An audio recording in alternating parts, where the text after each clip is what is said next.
미가서의 구조와 내용. 미가서는 머리글을 제외하고 크게 두 부분으로 나눌 수 있습니다. 미가서는 두 부분이 비슷하게 재앙 통고와 구원 예고로 구성되어 있습니다. 두 부분은 각각 너희는 들을지어다 라는 경청 촉구로 시작합니다. 이 말씀은 야훼 하나님과 그분의 백성 이스라엘 간의 소송, 재판에 참여하라는 말입니다. 우리가 앞서 호세아서에서 살펴본 법과 비슷합니다. 미가서의 첫째 부분은 북이스라엘과 남유다의 수도 사마리아와 예루살렘을 향한 재앙 통고와 그 이후 하나님께서 정하신 날의 구원에 대해 말합니다. 야곱의 허물이 사마리아라고 유다의 산당이 예루살렘이라 불리는 것은 각 나라의 수도의 부패가 가장 극심했기 때문입니다. 이러한 부패는 사회적, 종교적, 정치적 영역에서 전반적으로 나타났습니다. 결국 사마리아와 예루살렘은 그들의 악행으로 인해 재앙을 당합니다. 이 재앙은 야훼의 재판을 통한 정당한 판결입니다. 하지만 정해진 기간이 끝나고 하나님께서 정하신 그날이 되면 하나님께서는 그분의 백성을 구원하실 것입니다. 미가서의 둘째 부분은 다시 한번 들으라 라는 외침으로 현재의 청중을 재판의 자리로 초대하며 시작합니다. 야훼 하나님께서는 그 옛날 이스라엘을 이집트에서 구원하신 분이며 광야를 지나는 동안 이스라엘을 지켜주신 분이십니다. 그런 하나님께 나아갈 때 우리가 무엇을 가지고 갈 수 있을까요? 천천의 순양이나 만만의 기름인들 충분할까요? 아닙니다. 미가서는 그런 헛된 죄물, 이웃을 착취하고 거짓된 저울로 쌓은 것이나 강포와 거짓으로 인한 재물을 기뻐하지 않는다고, 하나님께서 선하다 여기시는 것은 정의를 행하며 인자를 사랑하며 겸손하게 내 하나님과 함께 행하는 것이라 다시 가르쳐 줍니다. 그럼에도 하나님의 백성들은 이를 깨닫지 못하고 재앙을 당합니다. 하지만 미가 예언자는 이 폐허 속에서 하나님을 바라보며 하나님께 간구합니다. 하나님은 구원하시는 분이기 때문입니다. 미가서는 주와 같은 신이 어디 있으리까 라 찬양하며 하나님께서는 하나님의 인애로 인해 그의 백성을 불쌍히 여기실 것을 말합니다. 미가서의 기록 배경. 미가서의 머리글은 미가 예언자가 요담, 아하스, 히스기야 시대의 예언자임을 말합니다. 요담 왕은 기원전 740년경에 히스기야 왕은 기원전 689년경까지 예루살렘을 통치했는데, 이를 통해 미가는 740년부터 689년 사이에 활동한 것을 알 수 있습니다. 이때 북이스라엘과 남유다는 격동의 시기를 보내고 있었습니다. 아시리아 제국은 날로 팽창해 고대 근동 지역을 점령해가고 있었고, 고대 근동 지역의 여러 나라들, 이스라엘, 아람, 블레셋과 모압은 연합군을 형성해 이에 대적했습니다. 남유다는 이 동맹에 참여하기를 거부했습니다. 에브라임 연합군은 남유다를 위협해 연합군에 참여하기를 원했으나 당시 남유다의 왕 아하스는 아시리아의 디글랏 빌레셀에게 조공을 바치고 충성을 맹세해 이 위협에서 벗어납니다. 기원전 722년 아시리아는 결국 북이스라엘의 수도 사마리아를 함락하고 남유다는 자신의 속국으로 만듭니다. 기원전 705년 사르곤이 죽고 그의 후계자 산헤립이 아시리아의 왕이 되었을 때 남유다의 왕 히스기야는 지금의 아시리아의 속국에서 벗어날 기회로 여기고 아시리아에 대항하기 시작했습니다. 기원전 701년 산헤립은 친히 군사를 이끌고 남유다로 진격합니다. 산헤립은 남유다의 46개 성읍을 파괴하고 히스기야를 새 장 속의 새처럼 가두었다고 합니다. 여기에 모레셋이라는 지역이 포함되어 있는 것으로 보이는데, 아마도 미가 예언자는 이 전투로 인해 고향을 잃고 유다의 수도 예루살렘으로 간 것 같습니다. 미가 예언자가 수도 예루살렘으로 왔을 때 그는 도시의 생활을 보고 충격을 받았습니다.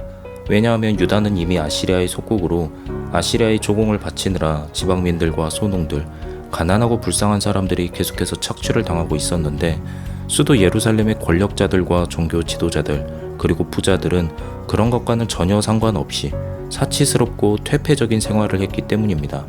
부자들은 이익을 얻기 위해 소농이 집과 밭을 불법하게 빼앗았습니다. 그런 악행이 고발되더라도 부자들은 재판관들에게 뇌물을 주어 판결을 굽게 했고, 권력자들 역시 뇌물을 받고 이를 눈감아 주었습니다. 종교 지도자들은 이런 악행과 도움이 필요한 가난한 사람들과 불쌍한 사람들에게 무관심했고 그저 자기에게 이익이 되는 것에만 몰두했습니다. 이러한 악행 때문에 남유다 역시 후에 멸망당하고 많은 사람들이 포로로 끌려갑니다. 후에 포로에서 돌아온 사람들이 새로운 공동체를 재건했을 때 과거의 악행이 반복되기 시작했습니다.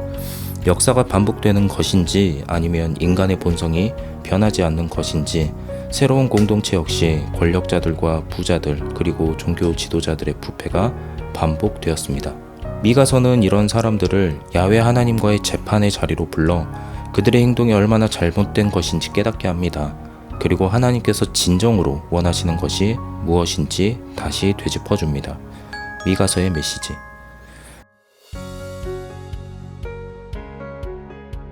미가서는 재앙의 말씀들과 구원의 말씀들을 통해 하나님께서 선하게 여기시는 것이 무엇인지 말해줍니다. 첫째 부분과 둘째 부분의 국가와 사회 전반에 대한 비판인 재앙 통고 말씀들은 소농들과 가난한 사람들을 착취하고 그들의 땅을 빼앗는 잘못된 경제 질서를 비판합니다. 미가서가 땅을 빼앗는 것을 그렇게도 비판하는 이유는 고대 이스라엘 사람들에게 있어서 땅은 단순히 농사를 지을 수 있는 공간을 넘어서는 의미가 있기 때문입니다. 고대 이스라엘 사람들에게 땅은 하나님께서 주신 기업으로서 그들이 대대손손 물려받아 경작하며 지키고 생존할 수 있는 기반이 되는 것이었습니다.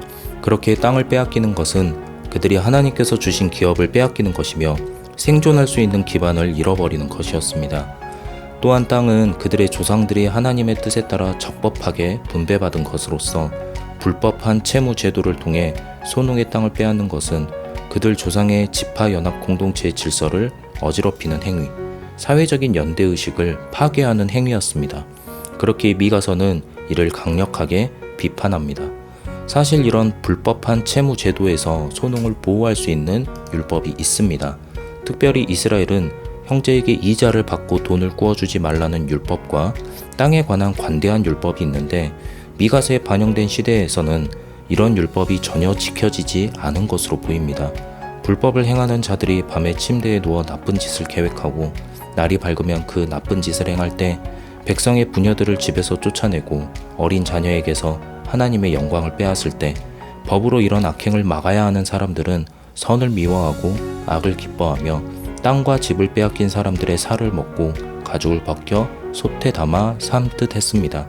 이런 표현은 당시의 사람들이 불법한 일을 당하는 것과 법적으로 보호받지 못해 당한 고통과 애통함을 잘 반영해 줍니다. 더 비참한 것은 종교 지도자들에 대한 비판에 있습니다. 선지자라 하는 인간들이 자기의 입에 무엇이라도 물려줘야 평강을 말하고 입에 아무것도 물려주지 않으면 전쟁이 다가온다고 협박을 했기 때문입니다. 이런 악행에 대해 미가서는 회개를 촉구하지 않습니다. 오히려 이런 악행을 재판의 자리에 두어 정의롭게 심판하고 정의와 용기로 가득 찬 미가 예언자를 통해 선포한 것처럼 하나님의 정의를 바로 세울 것을 말합니다. 하나님의 정의란 이스라엘의 구성원 한 사람 한 사람의 인권을 보장하고 그들의 존엄성을 존중하는 것입니다. 쉽게 말해 아주 작은 한 사람까지도 같은 공동체의 구성원으로 인정받고 가족 같은 연대의식을 갖는 것입니다. 이는 미가서가 새롭게 가르치는 가르침이 아니라 그들의 조상들이 가졌던 잊혀진 질서를 문답을 통해 되잡는 것입니다. 하나님께서 바라시는 것은 불법하게 모은 재산으로 수천의 양으로 제사를 드리거나 많은 기름을 드리거나 죄로 인해 가장 아끼는 자식을 바치는 것이 아닙니다. 하나님께서는 정의를 행하며 인자를 사랑하며 겸손하게 하나님과 함께 행하는 것을 바라십니다. 미가서는 예배, 제사, 제물을 바치는 것과 같은 종교의식 행위가 무용하다 말하지 않습니다. 오히려 미가서는 하나님께서 기뻐하시는 것이 이런 종교적인 의식 행위가 아니라 우리의 일상생활 속에서 하나님께서 선하다 여기시는 모습으로 사는 것입니다. 이웃과 바른 관계를 맺지 않으면서 그들을 착취하며 비인격적으로 포악하게 대하면서 하나님께 드리는 제사는 아무런 의미가 없습니다. 미가서는 하나님과의 관계는 이웃과의 관계와 깊이 관계가 있다고 말합니다. 이는 미가서만이 전하는 새로운 가르침이 아니라 이미 10계명에도 나타난 오래된 가르침입니다. 이웃을 자비롭게 인자로 대하는 것은 쉬운 일이 아닙니다. 하지만 우리가 먼저 하나님께 인자로 대함받았다는 사실을 잊지 않는다면 우리도 역시 이웃을 인자로 대할 수 있습니다. 하나님이 기뻐하시는 정의를 바로 세우시기를, 이웃을 인자로 대하시기를, 겸손히 하나님과 항상 함께 하시기를 바랍니다.